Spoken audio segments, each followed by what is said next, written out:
cheiro de desinfetante queimava as narinas, aquele odor hospitalar que misturava éter com a proximidade da morte. E Beatriz Santana apertava a mão da mãe com tanta força que os dedos começavam a doer, mas não soltava. Não podia soltar porque sabia que aquele era o último dia, a última hora, os últimos minutos que teria com a mulher que lhe deu a vida ali no Hospital das Clínicas de São Paulo, no quarto 312 que ficava no fim do corredor gelado, onde enfermeiras passavam apressadas, evitando olhar para dentro porque sabiam que ali dentro alguém estava partindo, e Beatriz chorava. Chorava tanto que mal conseguia enxergar o rosto da mãe através das lágrimas grossas que escorriam sem parar. Porque não era justo. Primeiro o pai morrera num acidente na rodovia dos Bandeirantes 3 anos atrás, e agora a mãe estava ali definhando por causa de um câncer que comeu tudo por dentro. E ela estava sozinha no mundo aos 23 anos, sem ninguém. Completamente sozinha. E a mãe tentava falar, mas a voz saía fraca. Tão fraca que Beatriz precisou encostar o ouvido nos lábios secos da mulher para escutar. Filha, você precisa prometer uma coisa para mim. E Beatriz balançou a cabeça desesperada, porque já sabia que não ia gostar do que viria. Não, mãe, não fala assim, você vai ficar boa. A senhora vai sair daqui e a gente vai morar juntas de novo. Mas a mãe apertou a mão dela com uma força que parecia impossível vir daquele corpo tão frágil. Escuta o que eu tô dizendo, Beatriz. Promete que você vai casar com o herdeiro da família Almeida. O Augusto Almeida me fez uma promessa quando seu pai morreu. Ele disse que cuidaria de você, que o filho dele, Rafael, se casaria com você e você nunca passaria necessidade. E Beatriz sentiu o mundo desabar porque ela não conhecia esse Rafael. Nunca tinha visto na vida. Só sabia que a família Almeida era dona de metade das construtoras de São Paulo e que o velho Augusto tinha sido sócio do pai dela muitos anos atrás, antes de ficarem ricos. Não, mãe, eu não posso prometer isso. Eu não amo esse homem, eu nem conheço ele.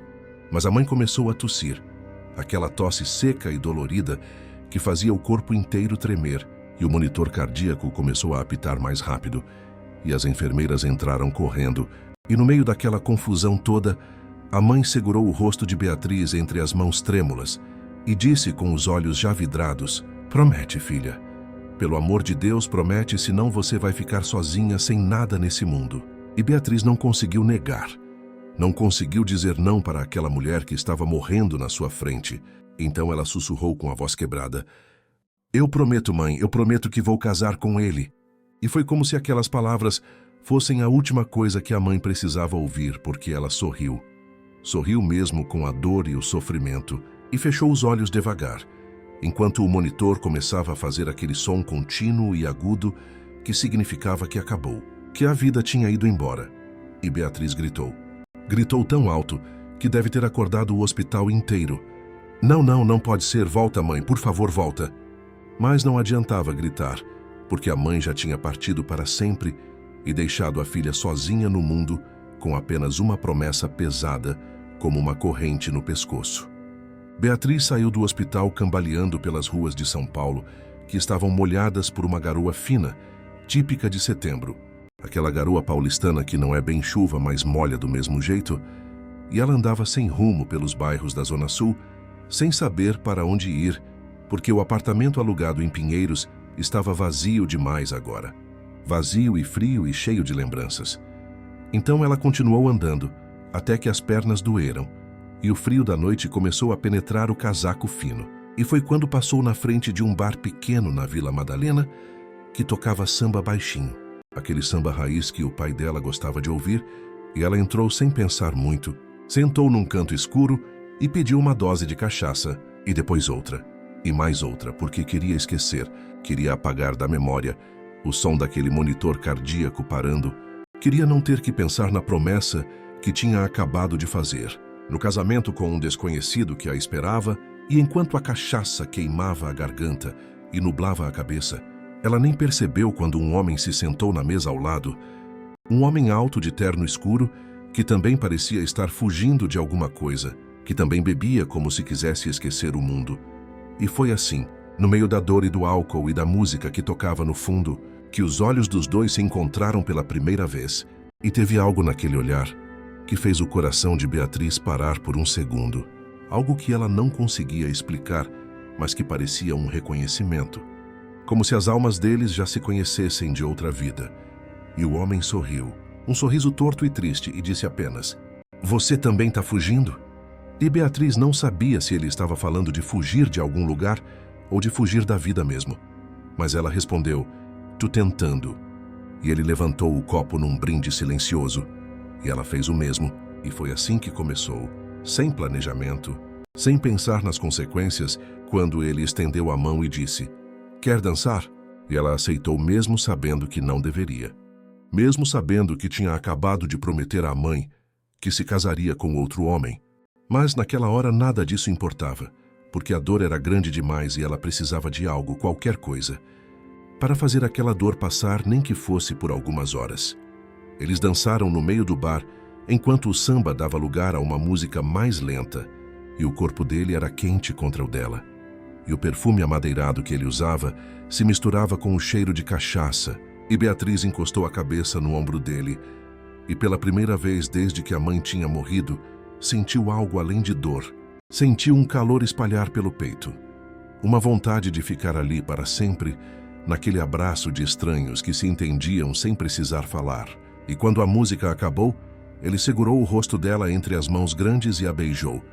E não foi um beijo tímido nem delicado, foi um beijo urgente e desesperado, como se os dois estivessem se afogando, e aquele beijo fosse o único ar disponível no mundo. E Beatriz correspondeu com a mesma intensidade, porque naquele momento não era mais a menina que tinha acabado de perder a mãe. Não era mais a filha obediente que tinha feito uma promessa. Era apenas uma mulher que queria sentir algo. Qualquer coisa que não fosse aquela dor horrível que a consumia por dentro. E foi assim, entre beijos e doses de cachaça e olhares que diziam mais do que 1000 palavras, que eles saíram do bar de mãos dadas, tropeçando nas calçadas molhadas da Vila Madalena, rindo de coisas que não tinham graça, mas que pareciam hilárias naquele estado de embriaguez. E ele parou um táxi e deu um endereço que Beatriz não prestou atenção. E no banco de trás do carro, eles continuaram se beijando como adolescentes apaixonados. E o motorista fingia não ver pelo retrovisor. E quando chegaram num hotel pequeno e discreto na Rua Augusta, ele pagou ao taxista e a puxou para dentro. E o recepcionista entregou a chave sem fazer perguntas, porque já tinha visto aquela cena 1000 vezes. Casais embriagados procurando um lugar para passar a noite, e no quarto escuro com cheiro de lavanda artificial, as roupas foram caindo pelo chão, e as mãos dele exploravam o corpo dela com uma urgência que a fazia esquecer de tudo. E ela se entregou completamente. Deixou que ele a tocasse de formas que ninguém nunca tinha tocado. Deixou que ele a fizesse sentir coisas que ela nem sabia que eram possíveis. E foi ali, naquela noite proibida entre lençóis brancos que cheiravam a sabão em pó, que Beatriz Santana perdeu mais do que a virgindade, perdeu também o último pedaço de inocência que lhe restava, e o homem cujo nome ela nem sabia a segurou nos braços depois, acariciando os cabelos pretos dela, enquanto ambos tentavam recuperar o fôlego, e ela se sentiu segura ali, segura de um jeito que não se sentia há muito tempo, e foi por isso que acabou adormecendo encostada no peito dele, exausta pela dor e pelo álcool, e por tudo que tinha acontecido naquele dia impossível. A luz da manhã entrava pela janela sem cortina quando Beatriz abriu os olhos, e por alguns segundos não soube onde estava, até que a dor de cabeça martelando nas têmporas e a náusea subindo pela garganta a fizeram lembrar de tudo. Se a mãe morrendo, o bar, o homem, e ela virou a cabeça devagar e viu ele ali dormindo ao lado dela, o rosto relaxado e bonito, iluminado pela claridade do dia. E foi naquele momento que a culpa bateu com força. Uma culpa tão grande que parecia um peso físico esmagando o peito dela, porque, meu Deus, o que foi que ela tinha feito? Tinha prometido à mãe que se casaria com o herdeiro dos Almeida, e na mesma noite tinha se deitado com um completo estranho, tinha se entregado de corpo e alma para um homem cujo nome nem sabia, e agora como é que ela ia olhar para o futuro marido? Como é que ia enfrentar a família dele, sabendo que tinha traído a promessa antes mesmo de começar? E as lágrimas voltaram a escorrer pelo rosto, enquanto ela se levantava devagar da cama, pegava as roupas espalhadas pelo chão Se vestia com as mãos tremendo tanto que mal conseguia abotoar o vestido e procurava a bolsa que tinha deixado cair perto da porta. E quando pegou o lenço de seda que a mãe tinha dado de presente no último aniversário, não percebeu que o colar fino de prata que sempre usava, aquele colar simples com as iniciais BS, gravadas que o pai tinha dado quando ela fez 15 anos, escorregou do pescoço e caiu silenciosamente entre os lençóis amassados, e ela saiu do quarto sem olhar para trás. Desceu as escadas correndo, passou pela recepção, ignorando o olhar curioso do recepcionista, e saiu para a rua onde a São Paulo da manhã já estava acordada e barulhenta, e ela caminhou sem rumo, chorando baixinho, sentindo-se a pior pessoa do mundo, sentindo que tinha manchado a memória da mãe, que tinha destruído tudo antes mesmo de começar. Rafael Almeida acordou com a cabeça pesada e a boca seca, e demorou alguns segundos para lembrar onde estava e o que tinha acontecido na noite anterior. E quando a memória voltou, ele virou para o lado esperando ver a mulher que tinha estado em seus braços. Mas o lugar estava vazio, e ele sentou na cama passando as mãos pelo rosto, tentando organizar os pensamentos, porque a noite anterior tinha sido intensa demais, tinha sido diferente de tudo que ele já tinha vivido, e ele, que sempre foi um homem frio e calculista, que sempre manteve as emoções sob controle, tinha se perdido completamente nos braços daquela desconhecida, e agora ela tinha ido embora sem dizer nada, sem deixar um número de telefone, sem deixar sequer o nome. E Rafael sentiu uma frustração crescer dentro dele, uma vontade de sair correndo atrás dela pelas ruas de São Paulo. Mas como é que ia encontrar alguém que nem sabia quem era? E foi então que algo brilhou em meio aos lençóis brancos, e ele estendeu a mão e pegou o colar fino de prata e olhou para as iniciais gravadas, BS. E aquilo era tão pouco, mas era tudo que ele tinha dela. E ele fechou o punho em volta do colar, sentindo o metal frio contra a pele, e foi quando percebeu as manchas no lençol. Manchas que denunciavam que aquela mulher tinha sido virgem, que ela tinha se entregado a ele pela primeira vez. E Rafael sentiu algo estranho apertar o peito, uma mistura de culpa e fascínio, e uma vontade inexplicável de encontrá-la de novo, de perguntar por que ela tinha fugido, de saber quem era, aquela mulher de olhos tristes que tinha mexido com ele, de um jeito que ninguém nunca tinha conseguido. E ele guardou o colar no bolso do paletó como se fosse um tesouro precioso. E se vestiu devagar, e saiu do hotel com a mente fervilhando de perguntas sem resposta, sem saber que em poucas horas teria que ir ao cartório para assinar os papéis de um casamento arranjado que seu pai tinha combinado, sem saber que a mulher que ele estava desesperado para encontrar era exatamente a noiva que ele jurava nunca querer conhecer.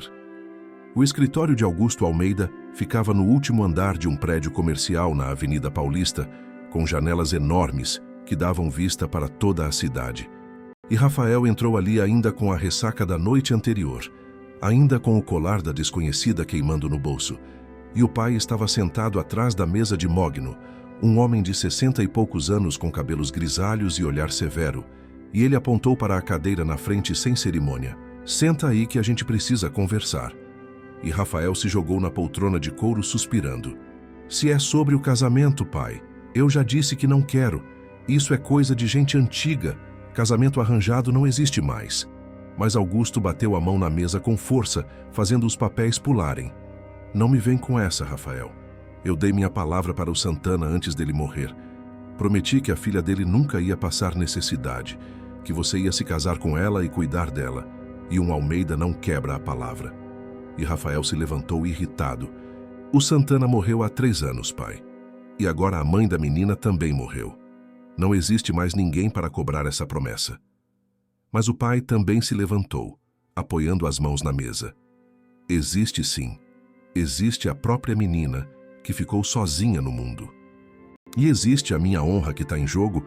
Foi por causa do Santana que a gente conseguiu expandir os negócios. Quando a construtora estava quebrada, ele que emprestou dinheiro quando ninguém mais acreditava na gente. E agora que ele morreu, e a mulher dele também morreu, a filha dele está lá sozinha, sem nada. E você vai cumprir o que eu prometi. Você vai casar com a Beatriz Santana e ponto final." E Rafael passou as mãos pelos cabelos em desespero, Porque como é que ele ia se casar com uma estranha quando a única coisa que conseguia pensar era na mulher da noite passada, na forma como ela tinha gemido baixinho quando ele a tocou, no jeito como ela tinha se agarrado nele, como se ele fosse a única coisa sólida num mundo que desmoronava. Tá bom, pai, tá bom, eu caso com ela, mas não me peça para amar essa mulher. Não me peça para ser fiel, isso vai ser só um contrato, só um papel assinado para você manter sua maldita honra intacta. E Augusto fechou os olhos por um momento, como se aquelas palavras tivessem doído, mas quando abriu de novo o olhar estava firme. Então assina os papéis. O advogado já marcou para hoje à tarde no cartório. E Rafael saiu dali batendo a porta, desceu para o estacionamento, entrou no carro importado e ficou ali sentado no banco de couro, segurando o volante com força, sentindo o colar no bolso queimando como se fosse brasa. E ele tirou o objeto e olhou para as iniciais de novo, BS. E uma parte dele queria jogar aquilo fora e esquecer, mas outra parte, a parte que tinha acordado sozinho naquela manhã, sentindo um vazio estranho no peito, segurou o colar com força e jurou para si mesmo que ia encontrar aquela mulher, custasse o que custasse. Beatriz estava sentada no sofá velho do apartamento em Pinheiros, olhando para as paredes vazias, para os poucos móveis que restavam, para as fotos da família que ainda estavam penduradas. E o celular tocou, e ela atendeu com a voz fraca, e era o advogado da família Almeida dizendo que ela precisava ir ao cartório naquela tarde para assinar os papéis do casamento. E Beatriz fechou os olhos sentindo o peso da promessa. Apertar o peito, porque era isso, não tinha volta. A mãe tinha morrido e deixado ela presa a um compromisso que não queria, presa a um homem que nunca tinha visto.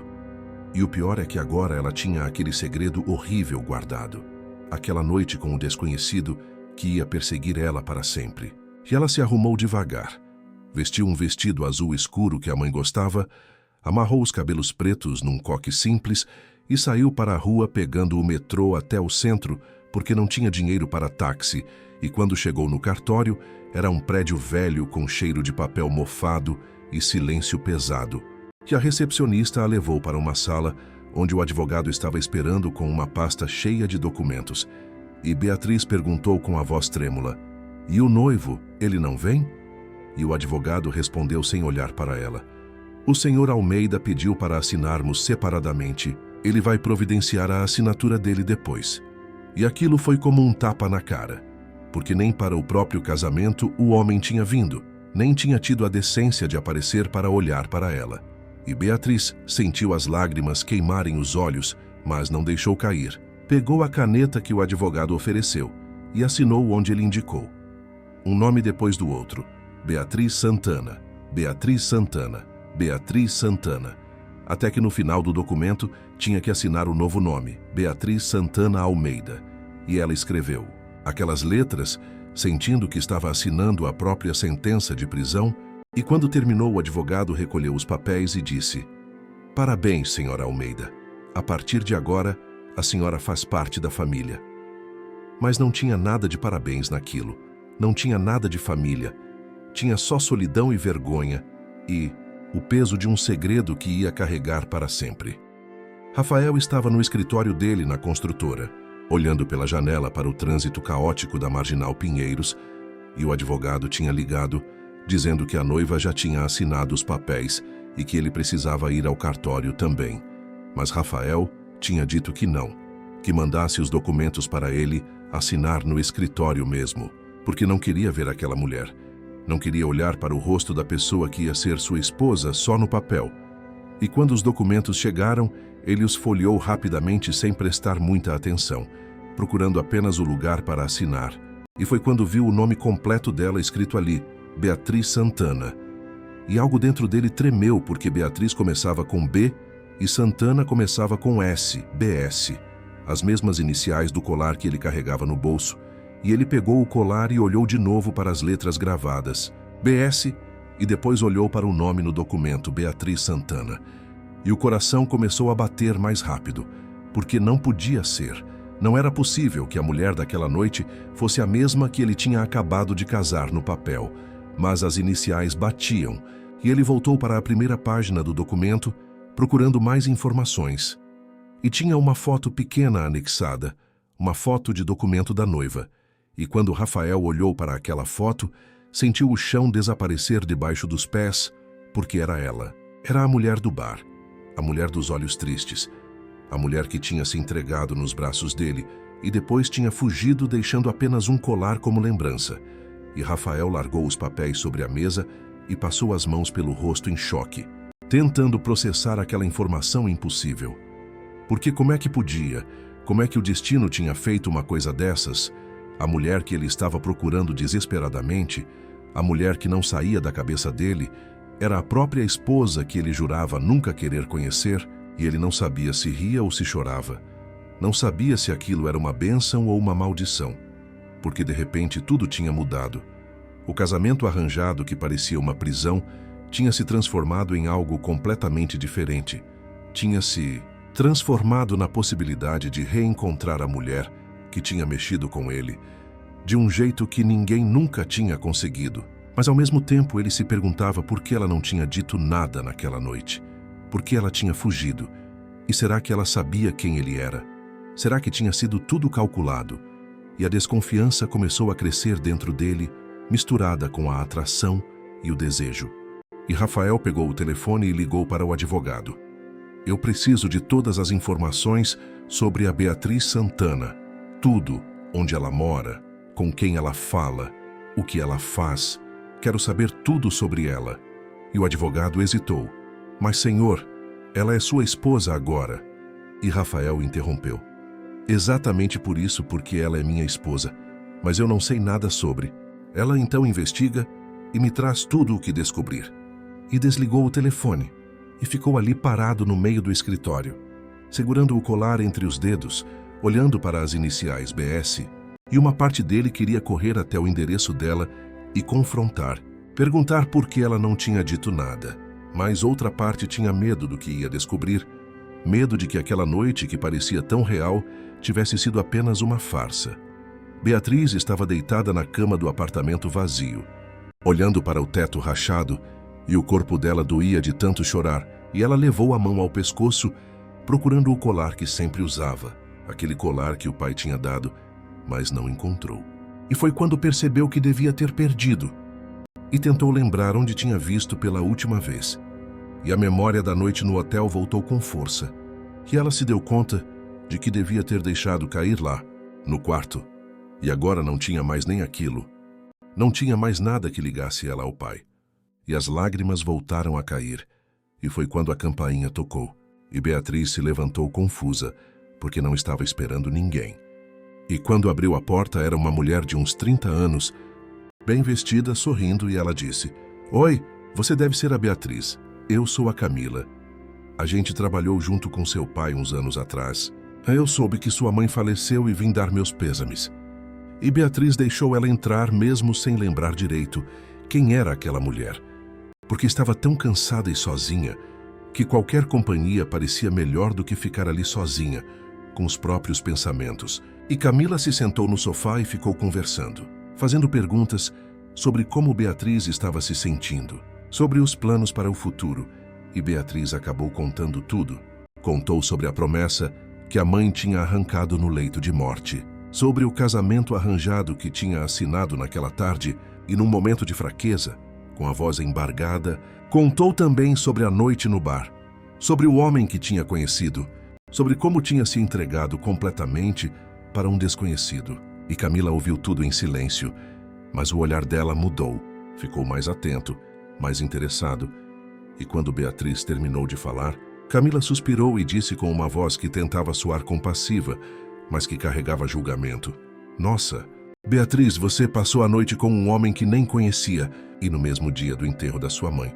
Como você teve coragem de fazer isso? E Beatriz sentiu a vergonha queimar o rosto. Eu sei que foi errado, eu estava desesperada, estava perdida. Mas Camila balançou a cabeça lentamente. Desculpa ser direta, mas isso foi muito irresponsável. Você agiu sem pensar nas consequências. E agora você é uma mulher casada. O que você acha que o seu marido vai pensar quando descobrir? E as palavras dela eram como facas afiadas cortando a pele de Beatriz. E ela chorava baixinho, Eu sei, eu estraguei tudo. E Camila colocou a mão no ombro dela, num gesto que parecia reconfortante, mas que na verdade estava plantando sementes de culpa e desespero. Olha, eu não vou te julgar, mas você precisa ter cuidado. Precisa guardar esse segredo muito bem guardado, porque se a família Almeida descobrir, sua vida vai virar um inferno. E Beatriz concordou com a cabeça, enxugando as lágrimas, sem perceber que Camila já estava arquivando aquela informação na cabeça, já estava pensando em como poderia usar aquilo a favor dela, porque Camila tinha seus próprios planos, seus próprios interesses, e acabava de descobrir um segredo que podia ser muito útil no futuro. As semanas passaram e Beatriz vivia como um fantasma no apartamento em Pinheiros, sustentada pela pensão que os advogados da família Almeida depositavam na conta dela todo mês, uma quantia generosa que garantia que ela não passasse necessidade, mas que ao mesmo tempo a fazia sentir como uma prostituta cara, porque era isso que ela era no fim das contas. Uma mulher que tinha vendido a liberdade em troca de segurança financeira, e o marido que ela tinha no papel continuava invisível. Não ligava, não mandava mensagem, não aparecia, e ela ficava ali naquele apartamento, se perguntando se ele ao menos sabia que ela existia, se ao menos tinha curiosidade de saber com quem tinha se casado. E foi durante uma dessas tardes solitárias que Beatriz começou a sentir algo estranho, uma tontura que não passava, um enjoo que vinha toda manhã e a fazia correr para o banheiro. E no início ela achou que era só o estresse, só o luto pela mãe, só a tristeza de estar sozinha no mundo. Mas quando o enjoo persistiu por 2 semanas seguidas, ela começou a desconfiar. E a desconfiança virou medo, e o medo virou pânico, porque não podia ser o que ela estava pensando. Não era possível que aquela única noite com o desconhecido tivesse resultado nisso, mas o corpo não mentia. Os seios estavam doloridos. A menstruação não tinha vindo. E Beatriz saiu de casa tremendo. Foi até uma farmácia longe do bairro, onde ninguém a conhecia. Comprou 3 testes de gravidez diferentes, porque não podia confiar em um só, e voltou correndo para casa. Trancou-se no banheiro. Fez o primeiro teste com as mãos tremendo tanto que quase deixou cair. E esperou os 3 minutos mais longos da vida dela, e quando olhou para o resultado e viu as 2 linhas rosadas, seu mundo desabou de novo, e ela fez o segundo teste. E o terceiro, e todos deram positivo, e Beatriz deslizou pela parede do banheiro até o chão frio, abraçando os joelhos, chorando desesperadamente. Mãe, me perdoa. Eu estraguei tudo. Eu prometi que ia me casar com o Rafael Almeida, e agora eu tô grávida de outro homem. Como é que eu vou olhar para ele? Como é que eu vou viver com essa mentira? E ela ficou ali no chão do banheiro, não sabia por quanto tempo, até que conseguiu se levantar e foi para o quarto. Deitou na cama e abraçou o travesseiro. E pela primeira vez, desde que descobriu a gravidez, uma outra sensação começou a crescer, junto com o medo. Uma sensação estranha e inesperada, porque ali dentro dela estava crescendo uma vida, um pedacinho dela e daquele homem da noite no bar. E mesmo que tudo estivesse errado, mesmo que tudo fosse uma bagunça impossível, aquele bebê era dela. Era a única coisa no mundo que era realmente dela. E ela colocou a mão na barriga ainda lisa e sussurrou: eu não sei o que vou fazer, mas eu prometo que vou te proteger. Prometo que não vou deixar nada de ruim acontecer com você. Rafael estava sentado no escritório dele quando o advogado apareceu com uma pasta cheia de documentos, e ele abriu ansioso, procurando informações sobre Beatriz, e leu tudo com atenção.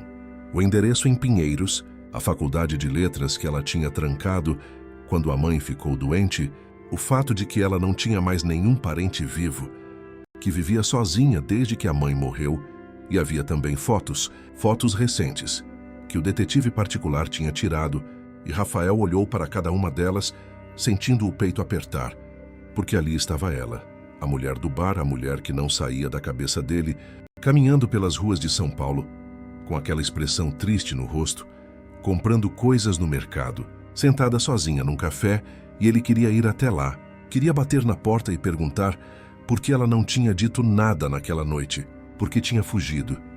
Mas alguma coisa o segurava. Talvez fosse medo de descobrir que aquela noite não tinha significado nada para ela, que tinha sido apenas um momento de fraqueza, E então ele decidiu que ia observar por enquanto. Ia descobrir quem ela realmente era antes de se revelar. E foi quando o pai entrou no escritório sem bater, com aquela expressão severa de sempre. Rafael, a gente precisa conversar sobre sua esposa. E Rafael fechou a pasta rapidamente, como se tivesse sido pego fazendo algo errado. O que tem ela? Joey Augusto se sentou na cadeira na frente da mesa. O que tem é que você casou com a menina e nem foi conhecer ela. Isso é desrespeito, Rafael. A Beatriz é uma moça decente, perdeu os pais, tá sozinha no mundo. E você não tem a decência nem de apresentar ela para a família. Que Rafael passou as mãos pelos cabelos irritado.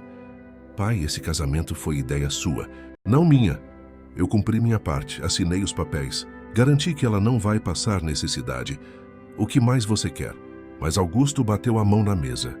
Quero que você haja como um homem. Quero que você assuma suas responsabilidades. Essa menina é sua esposa diante de Deus e da lei. E você vai ter que conviver com ela mais cedo ou mais tarde. E Rafael se levantou da cadeira. Tá bom, pai, tá bom, eu vou conhecer ela. Mas no meu tempo, do meu jeito. E saiu do escritório antes que o pai pudesse responder.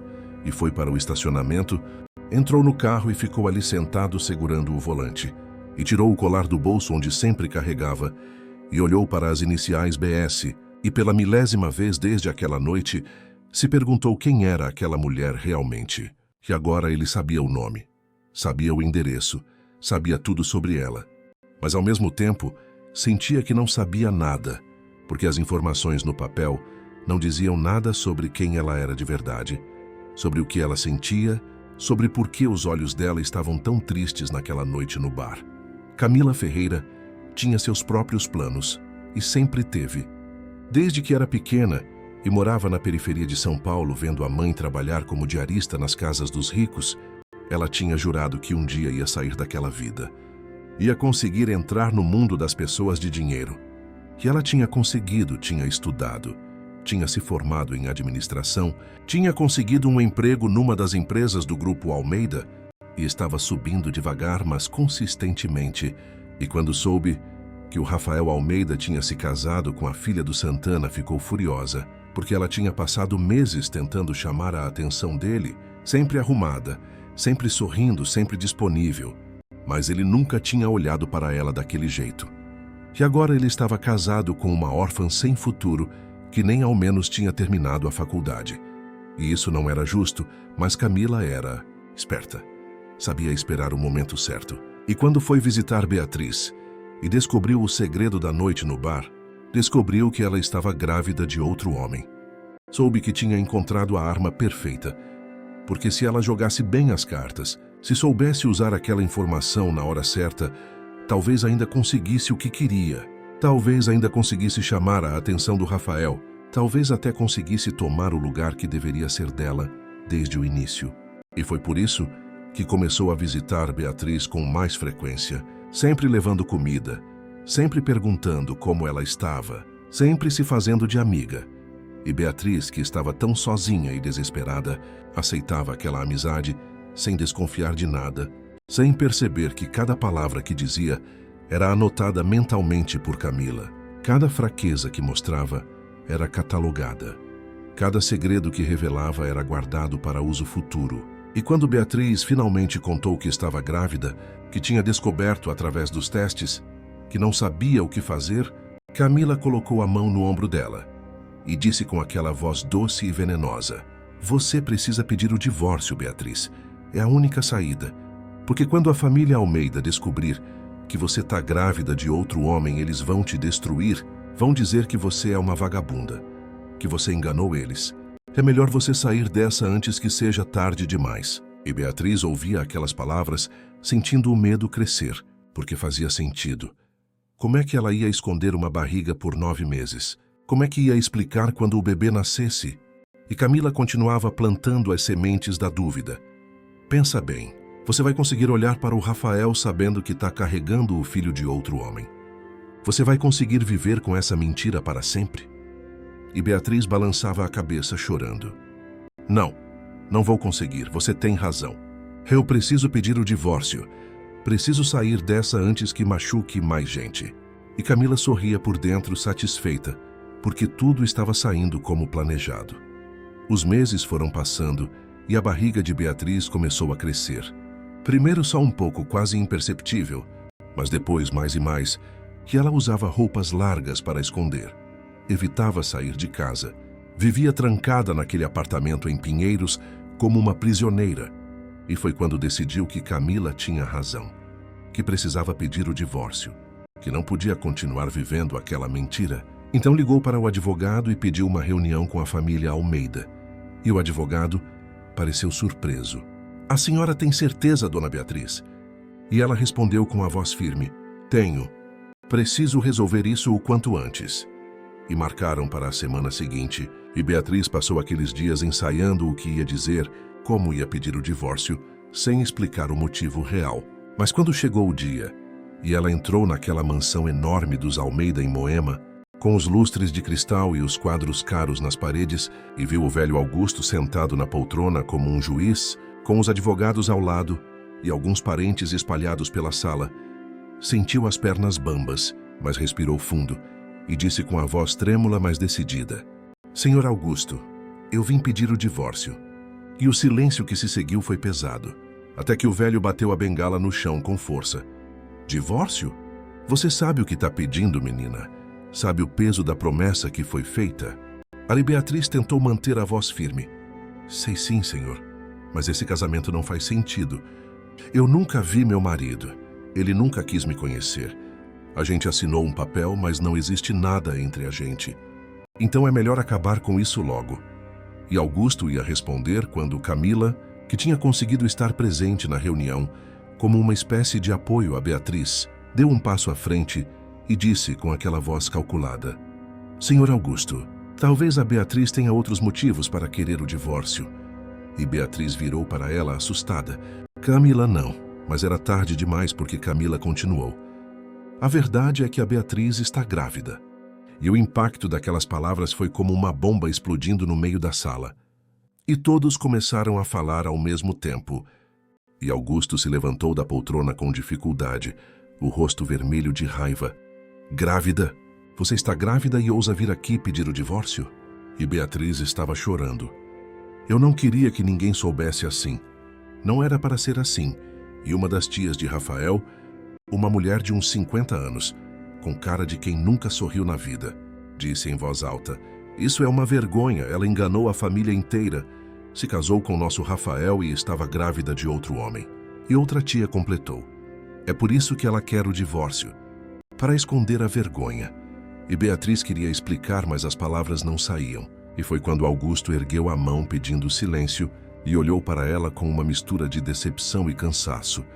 "Muito bem, senhorita Santana, se é isso que você quer, o divórcio será concedido. Não vou forçar ninguém a permanecer numa família que não quer fazer parte." E Beatriz sentiu um misto de alívio e tristeza, porque era isso, tinha acabado.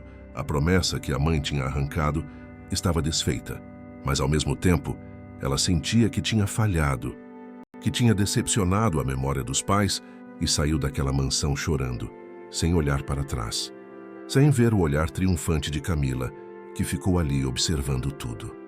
Rafael estava em Barcelona quando recebeu a ligação do pai. Tinha viajado 2 semanas antes para resolver problemas numa das obras internacionais do grupo, e quando atendeu o celular e ouviu a voz grave do pai do outro lado: "Rafael, sua esposa esteve aqui pedindo o divórcio." Ele ficou em silêncio por alguns segundos, processando a informação, e depois perguntou: "E o senhor aceitou?" Assim Augusto suspirou: "Ainda não assinamos nada, mas tem mais, ela está grávida." E Rafael sentiu o chão sumir debaixo dos pés. Grávida? E a mente dele começou a trabalhar rápido, fazendo contas. Porque se ela estava grávida e tinha acontecido naquela noite no bar, então o filho era dele. Era impossível que fosse de outro, porque os investigadores tinham verificado. E ela não saía com ninguém. Não tinha namorado, não tinha nada. E então a única explicação era que aquela noite tinha deixado consequências, e Rafael sentiu algo estranho no peito. Uma mistura de medo e excitação, porque ia ser pai.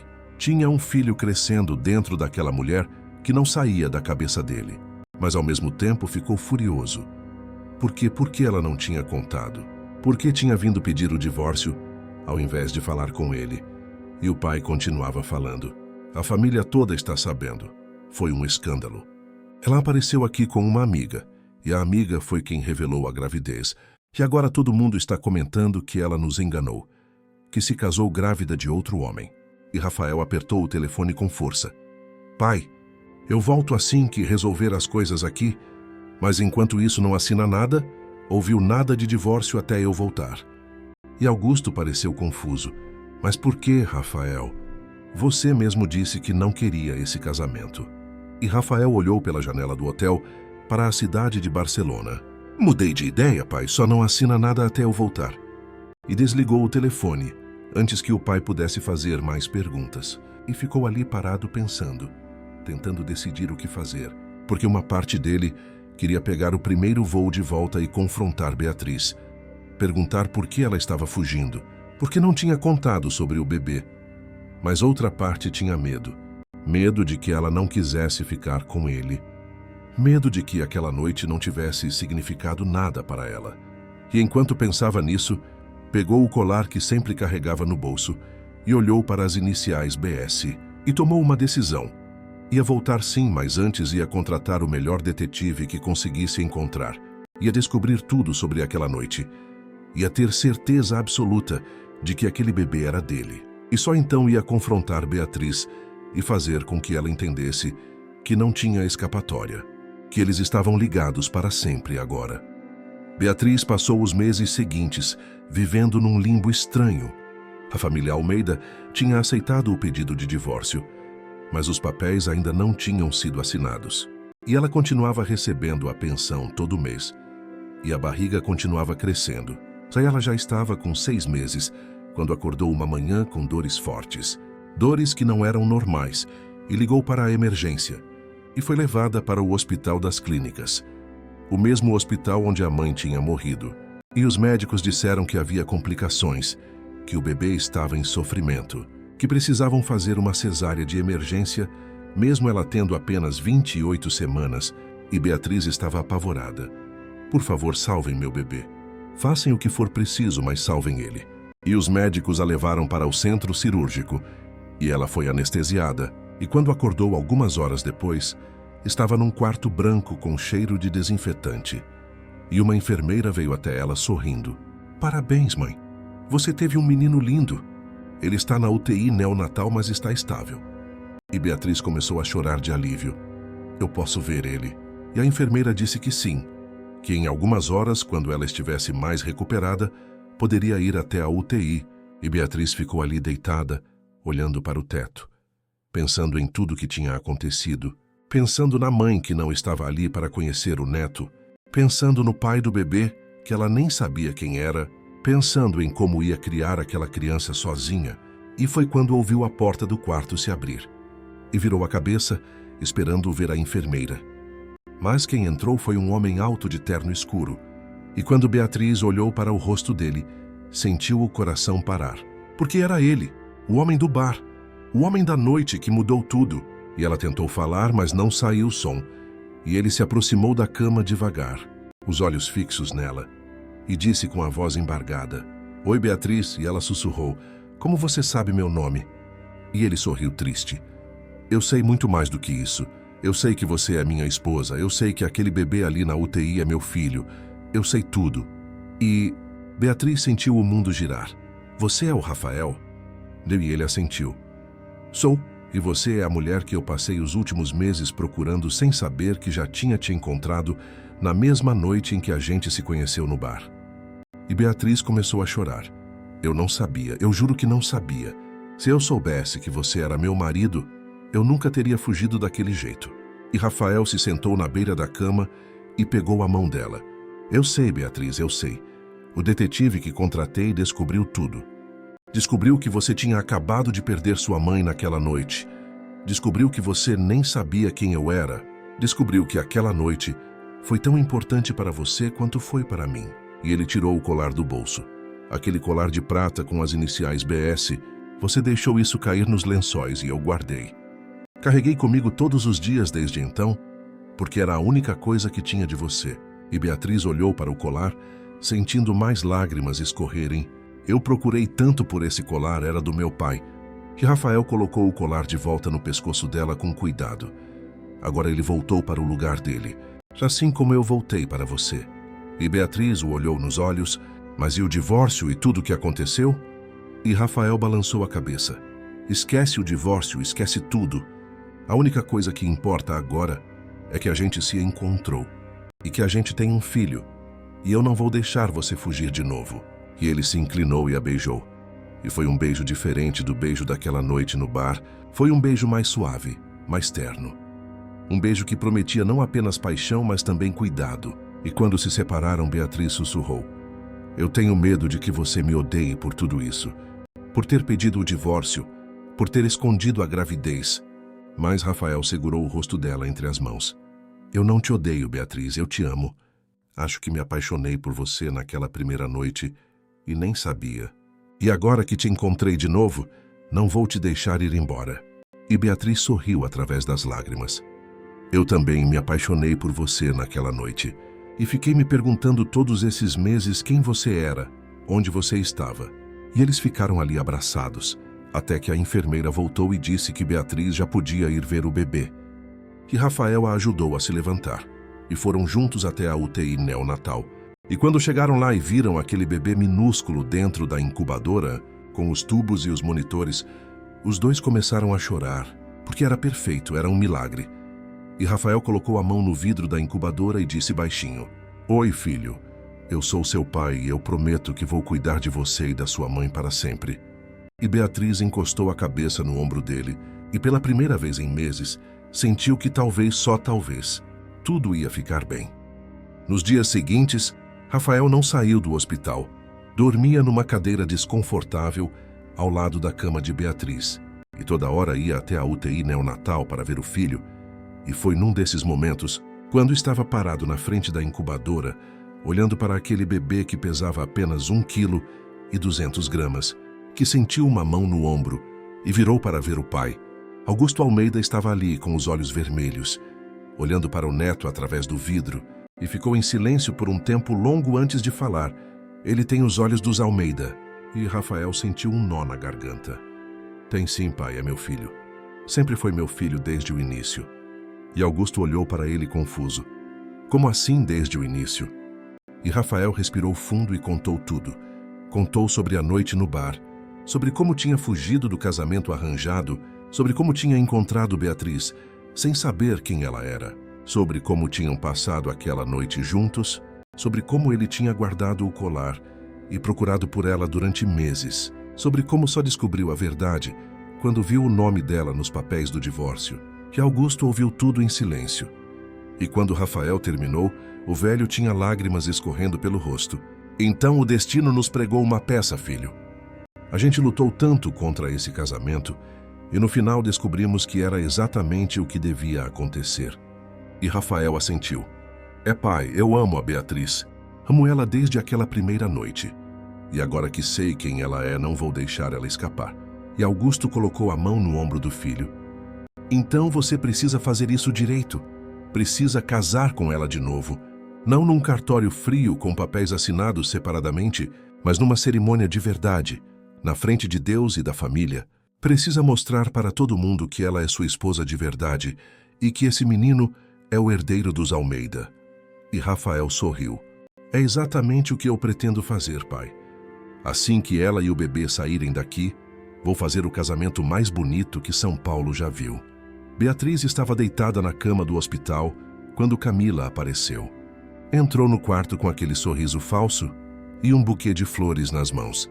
Oi, Bea, vim ver como você tá. E Beatriz olhou para ela com uma expressão fria que Camila nunca tinha visto antes. Você não devia ter vindo aqui, Camila. E a outra fingiu surpresa. Por que você tá falando assim? Eu sou sua amiga. Mas Beatriz se sentou na cama com dificuldade. Amiga, você foi lá na mansão dos Almeida e contou sobre minha gravidez na frente de todo mundo. Me expôs, me humilhou, e você acha que isso é coisa que a amiga faz? E Camila tentou se defender. Eu só estava tentando te ajudar. Achei que era melhor eles saberem. Mas Beatriz balançou a cabeça. Não, você não estava tentando me ajudar. Você estava tentando me destruir. E eu fui idiota de não perceber antes, de não ver que você sempre teve inveja de mim. E foi quando Rafael entrou no quarto. E quando viu Camila ali, sua expressão endureceu.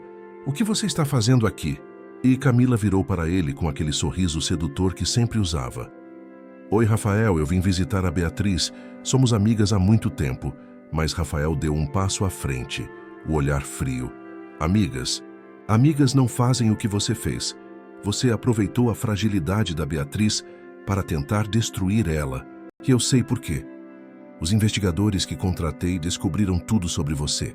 Descobriram como você tentou se aproximar de mim na empresa, como ficou furiosa quando soube do casamento, como tentou usar as informações que a Beatriz te confiou para acabar com o casamento dela. E Camila ficou pálida. Isso não é verdade. Mas Rafael continuou. É verdade sim, e tem mais. Descobri que você tentou espalhar boatos na empresa sobre a Beatriz, que tentou manchar a reputação dela com os outros funcionários, e isso acaba hoje. Você está demitida. Não quero você perto da minha empresa, perto da minha família, e especialmente perto da minha esposa. E Camila sentiu a máscara cair, toda a raiva e inveja que tinha guardado durante meses, explodindo de uma vez sua esposa. Ela não merece você, Rafael. Ela não merece nada do que tem. Eu sim merecia estar no lugar dela. Eu trabalhei, eu me esforcei, eu fiz tudo certo e ela só precisou existir e tudo caiu no colo dela. E Beatriz se levantou da cama mesmo sentindo dor. Você acha que tudo caiu no meu colo, Camila? Eu perdi meu pai, perdi minha mãe, fiquei sozinha no mundo. Fui forçada a casar com um homem que eu não conhecia. Passei meses vivendo com medo e culpa. Tive um parto prematuro e quase perdi meu filho. Você acha que isso é sorte? Você acha que eu pediria essa vida para alguém? E Camila estava chorando agora. Mas não eram lágrimas de arrependimento. Eram lágrimas de raiva. Eu odeio você, Beatriz, sempre odiei. Desde que descobri que você ia casar com o Rafael, você não passa de uma órfã sem futuro, que não sabe o valor do que tem. E Rafael se colocou na frente de Beatriz, protegendo-a. Sai daqui agora, Camila, antes que eu chame a segurança. E Camila olhou para os dois uma última vez, ódio estampado no rosto, e saiu batendo a porta. E Beatriz desabou nos braços de Rafael, chorando. Eu confiei nela. Eu contei tudo para ela. E Rafael a abraçou apertado. Eu sei, amor, mas acabou. Ela não vai mais fazer mal para você, eu prometo. As semanas passaram e o bebê foi ficando mais forte, ganhando peso, os pulmões se desenvolvendo, e finalmente, depois de 2 meses na UTI neonatal, os médicos disseram que ele podia ter alta. E Beatriz e Rafael choraram de alegria quando a enfermeira colocou aquele bebê pequeno, mas saudável, nos braços dela. E Rafael olhou para os dois, para sua esposa e seu filho, e sentiu o peito explodir de amor. E eles levaram o bebê para casa, não para o apartamento em Pinheiros, mas para a mansão dos Almeida em Moema, porque Augusto tinha insistido que era ali que eles deviam morar, que era ali que a família devia estar junta. E quando entraram pela porta com o bebê no colo, toda a família estava esperando. As tias que antes tinham falado mal de Beatriz, agora estavam ali com presentes e sorrisos envergonhados. E Augusto pegou o neto nos braços com cuidado. Aquele homem duro que nunca demonstrava emoção, estava chorando abertamente. Bem-vindo à família pequeno Gabriel Almeida, porque tinha sido esse o nome que tinham escolhido, Gabriel, que significava fortaleza de Deus, e era perfeito, porque aquele bebê tinha lutado tanto para sobreviver. E Beatriz olhou ao redor, para aquela mansão enorme que agora era sua casa, para aquela família que agora era dela também, e pela primeira vez desde que a mãe morreu, sentiu que não estava mais sozinha no mundo, que tinha encontrado um lar de verdade. Rafael organizou o casamento para 3 meses depois, quando Gabriel já estava mais forte e Beatriz tinha se recuperado completamente do parto, e foi uma cerimônia linda na igreja de Nossa Senhora do Brasil, em Higienópolis, com flores brancas decorando todo o altar, com a família inteira presente, com amigos e conhecidos da alta sociedade paulistana que tinham vindo prestigiar. E quando Beatriz entrou na igreja de vestido branco, segurando o buquê de rosas, com Gabriel nos braços de Augusto na primeira fila, Rafael sentiu as lágrimas escorrerem porque ela estava tão linda, tão radiante, tão diferente. Daquela moça de olhos tristes que ele tinha encontrado naquele bar na Vila Madalena meses atrás, e quando chegou na frente dele e o padre começou a cerimônia, Rafael segurou as mãos dela e disse os votos que tinha escrito. Beatriz, eu te encontrei na noite mais escura da minha vida, quando eu estava fugindo de um destino que achava que não queria, e você me mostrou que às vezes o destino sabe mais do que a gente, que às vezes as coisas acontecem exatamente como devem acontecer, e eu prometo que vou passar o resto da minha vida te amando, te protegendo, te fazendo feliz, porque você e o Gabriel são tudo para mim agora. E Beatriz estava chorando quando disse seus votos. Rafael, naquela noite no bar eu estava quebrada, destruída, perdida, e você me acolheu sem nem saber quem eu era. E mesmo sem saber, você já estava me salvando. E hoje eu prometo que vou te amar todos os dias, que vou construir uma família linda com você, que vou honrar a memória dos meus pais, fazendo dessa vida que a gente tem juntos algo bonito e verdadeiro. E quando o padre disse que podiam se beijar, o beijo que trocaram foi testemunhado por toda a igreja, e as pessoas aplaudiram, e Gabriel começou a chorar, como se soubesse que aquele era um momento especial. E depois da cerimônia teve a festa na mansão, com música ao vivo, com comida farta, com champanhe francês, e Beatriz dançou com Rafael no meio do salão, essa mesma música lenta que tocava naquele bar na Vila Madalena. E ele sussurrou no ouvido dela, lembra da primeira vez que a gente dançou? E ela sorriu. Como eu ia esquecer, foi a noite que mudou minha vida. E ele a girou devagar. Mudou a minha também, amor. Mudou tudo. Os anos foram passando e a família foi crescendo. Gabriel cresceu forte e saudável, com os olhos escuros do pai e o sorriso doce da mãe. E quando fez 3 anos, ganhou uma irmãzinha, Helena, e 2 anos depois um irmão caçula, Pedro, e a mansão dos Almeida ficou cheia de vida, cheia de risadas de criança, cheia de amor. E Beatriz se transformou. Não era mais aquela menina assustada e sozinha. Era uma mulher forte e confiante, que administrava projetos sociais em nome da família, que ajudava famílias carentes como a dela tinha sido um dia, que fazia a diferença na vida de outras pessoas. E Rafael olhava para ela com orgulho, porque ela tinha se tornado não apenas sua esposa, mas sua parceira em tudo. E Augusto, antes de morrer aos 75 anos, chamou o filho e a nora para uma conversa. Estava fraco, deitado na cama do quarto dele na mansão, e segurou as mãos dos dois. Eu quero agradecer vocês por me darem a alegria de ver essa família crescer, de conhecer meus netos, de ver o amor de vocês florescer. E Rafael, eu quero que você saiba que eu me orgulho do homem que você se tornou, do pai que você é, do marido dedicado que se transformou. E Rafael estava chorando. Obrigado, pai, por tudo, por ter feito aquela promessa ao pai da Beatriz, por ter insistido no casamento mesmo quando eu lutei contra, porque sem isso eu nunca teria encontrado ela. E Augusto olhou para Beatriz. E você, menina, você honrou a memória dos seus pais, honrou a promessa que sua mãe arrancou de você naquele leito de morte. Você se tornou uma Almeida de verdade, e eu tenho orgulho de te chamar de filha. E Beatriz beijou a testa do sogro chorando. Obrigada por ter me acolhido, por ter me dado uma família quando eu não tinha mais ninguém. E naquela noite, Augusto morreu em paz, sabendo que tinha cumprido a promessa que fez ao amigo, sabendo que tinha garantido o futuro da neta do Santana, sabendo que tinha unido 2 famílias de uma forma que nem ele poderia ter imaginado. No 10º aniversário de casamento, Rafael levou Beatriz de volta ao bar na Vila Madalena, onde tudo tinha começado. O lugar ainda existia, meio reformado, mas mantendo a essência daquele boteco simples com música ao vivo. Eles se sentaram na mesma mesa, pediram as mesmas bebidas, e quando a banda começou a tocar aquela música lenta, Rafael estendeu a mão. Quer dançar? E Beatriz sorriu, aceitando sempre. E eles dançaram no meio daquele bar, como tinham dançado 10 anos atrás. Mas agora não eram mais 2 estranhos fugindo da dor. Eram marido e mulher. Eram pais de 3 filhos lindos, eram uma família, e quando a música acabou, Rafael segurou o rosto dela entre as mãos. Você sabe que eu te amo mais hoje do que amava naquela primeira noite? E Beatriz encostou a testa na dele. Eu sei, porque eu também te amo mais a cada dia que passa. E ele tirou do bolso uma caixinha pequena, e quando abriu, Beatriz viu o colar de prata com as iniciais BS, o mesmo colar que tinha perdido naquela noite há 10 anos.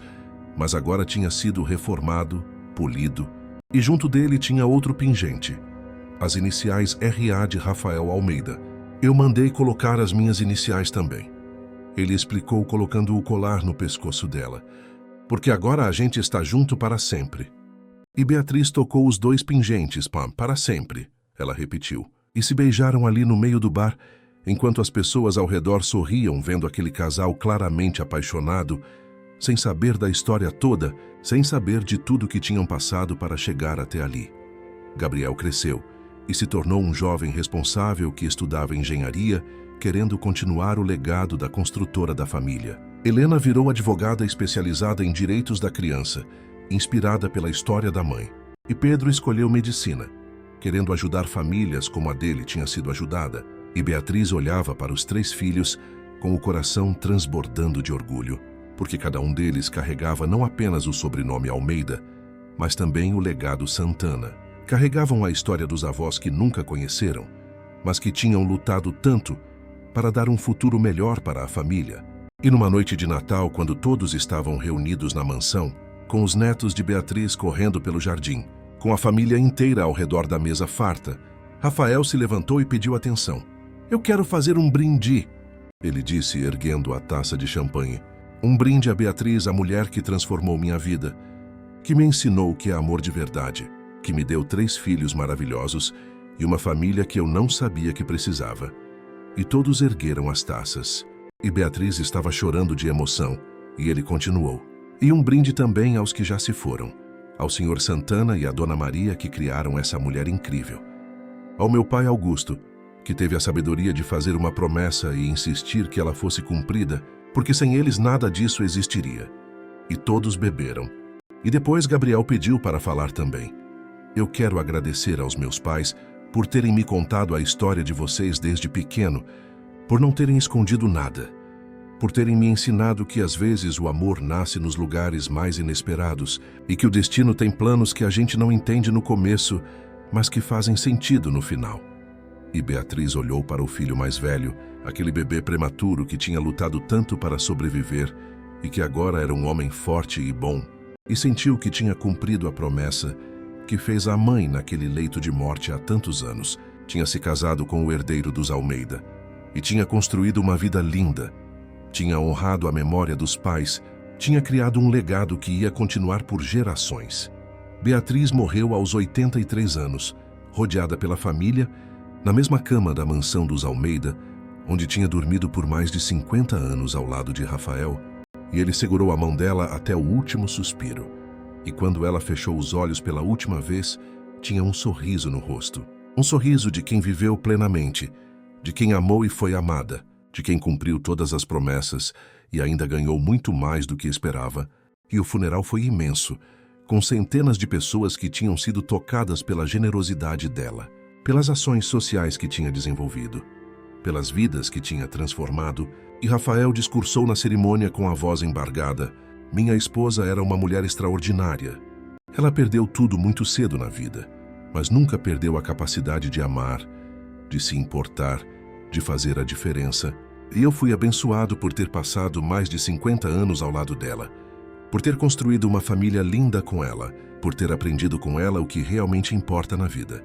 E Gabriel, Helena e Pedro estavam ali chorando, rodeados pelos próprios filhos e netos, porque a família que Beatriz e Rafael tinham construído era enorme agora.